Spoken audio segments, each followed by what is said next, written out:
Hi everybody, I'm just preparing this pre-installation for air conditioning multi-split. I'm gonna use the duct unit, the dikey ones.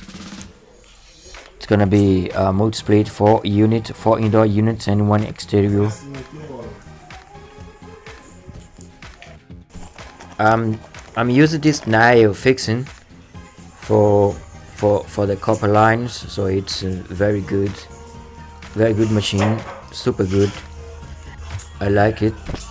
This is my first time using this nail machine.